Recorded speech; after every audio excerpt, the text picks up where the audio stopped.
Davis. I'm the director and master printer for Powerhouse Art's Printshop, briefly known as BRT Printshop, which was a placeholder. We are moving in 2020, the fall of 2020, to the former Brooklyn Rapid Transit, hence BRT, power station in Gowanus. This is our temporary home. We've been here since 2016. Before that, we were called Axel Editions. As a group, we've been together since 2000, slightly into 99, working together as a team.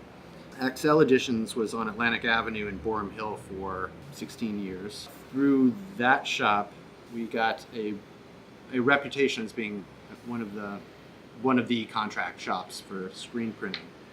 And we are a nonprofit arts institution that focuses on creating limited edition prints, but also working with designers. The beautiful thing about screen printing is you can print on anything.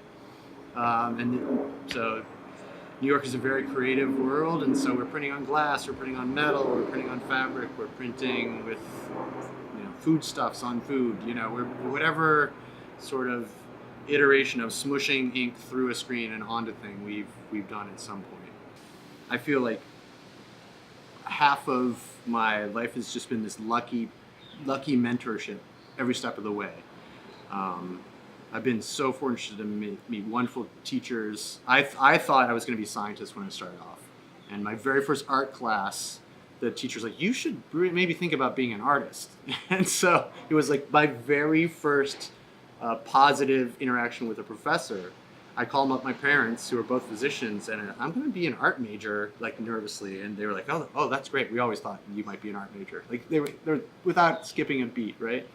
One day, my girlfriend said she was moving to New York, and I asked if I could come, and she said yes. So I moved to New York with the etching press and got a job at Noble Serigraphy. And that's really where Jean-Yves Noble gave me my real education in print. I learned what it meant to collaborate with artists, to be attentive to their needs, to be playful, to be inventive, and what it actually meant to do this every single day and be happy doing it every single day. So I owe a lot to Jean-Yves. And when Jean-Yves' wife passed away and his rent tripled at the same time, then he sold that business to Bertrand Delacroix, Axel. And then Bertrand taught me how to trust myself. And he gave me carte blanche to run a studio, which was amazing. So, but the artists that I work with are really, we work with roughly 100 artists a year, and we do over 300 projects a year.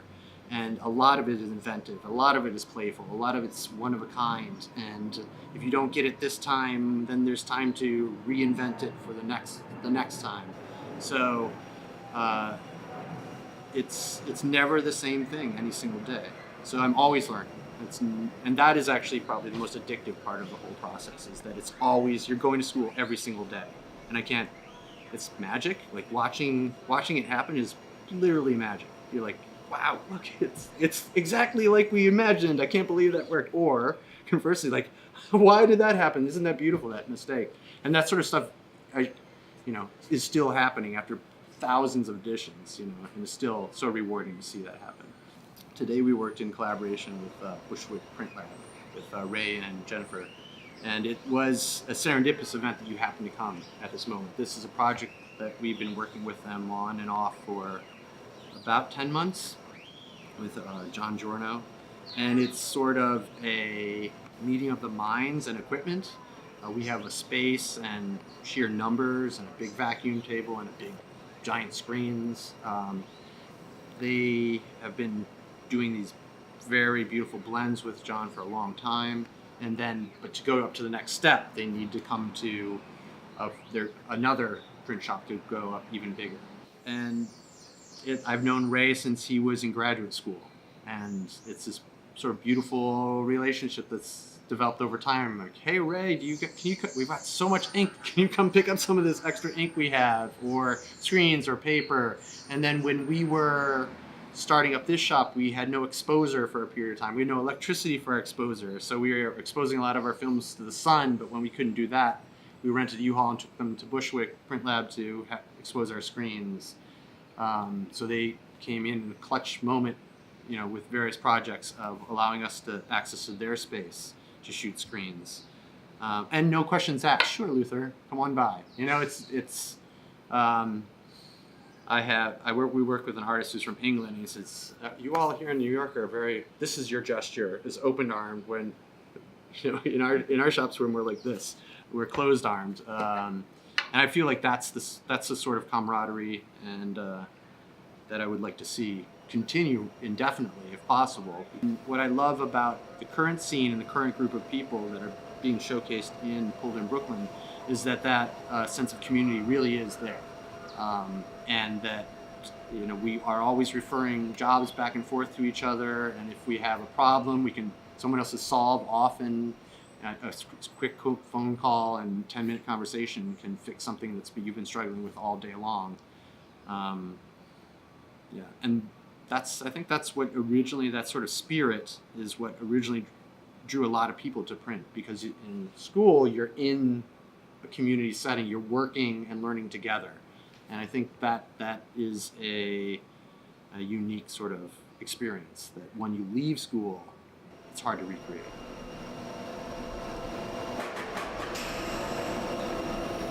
I'm really fortunate to have been asked to be a part of the Pulled in Brooklyn dialogue and helping out with Roberta and Samantha's goals and trying to raise awareness for maybe printers that aren't being recognized. Brooklyn is such a diverse place. All of New York is, for that matter, but Brooklyn has this. We're sitting across from a farm that's across from IKEA in an old paint and varnish factory. It has this. We're in an oasis of nothingness, yet there's so much happening. There's a distillery here, and there's 3 artist studios over there, and custom-made motorcycles. It's just this dynamic community here. And artisans, you need that community spirit to sort of feel at home. And you need to know, I've got a person who I can go to get this metal cut in a pinch. And you need to know that I can walk around the corner and borrow a forklift if needed. That sort of thing is very Brooklyn, in my opinion. And as a result, there's a lot of fabricators here in Brooklyn. Powerhouse Arts, the family that we've joined up with, is trying to build a space where that is a part of the dynamic of the entire building of makers. So wood, metal, print, textile, and ceramics that capture that vibe. Well, I think what's beautiful about the Pulled in Brooklyn as an idea is that printers spend a lot of time with their nose close to a plate, there's always this excuse not to leave the shop and not to, although we might email each other, we're all colleagues, and Printmakers Anonymous, which is a group that sort of unites us in sort of a festive mode. Still, it's hard to get us all in one place. So what I love about this concept of the show is that we will be all in a room together as comrades, which is, I think, a unique moment. And there's so many of us, too. IPCNY's programming has been instrumental in focusing our print imaginations outside of our shops. To have a central showcase for everyone's talents and what they're working on it's been really rewarding over the years to see things you've worked so hard on get featured in the show. Also other opportunities to be a juror or to be a guest lecturer or to sit on a panel. Those sort of things are so important to keeping this dialogue going. And since printers also you're either community oriented or you're insular in your own little shop, getting that sort of uniting of the tribes, an excuse to do that is really important. So IPCNY plays a very vital part in uniting the print tribe for sure. Working with Roberta and Samantha has been really rewarding in that I've known them for a long time in passing. When they first came and pitched the idea of the show, I instantly got energized. It was hard for me to contain my excitement over the idea of showcasing all of the little shops that are spread throughout Brooklyn, who deserve credit for their own unique ways of working, and hopefully give them sort of a platform to engage a wider audience. And that's a key feature of IPCNY, is this wider audience. So it's nice to showcase the behind the scenes for a lot of stuff that's going on.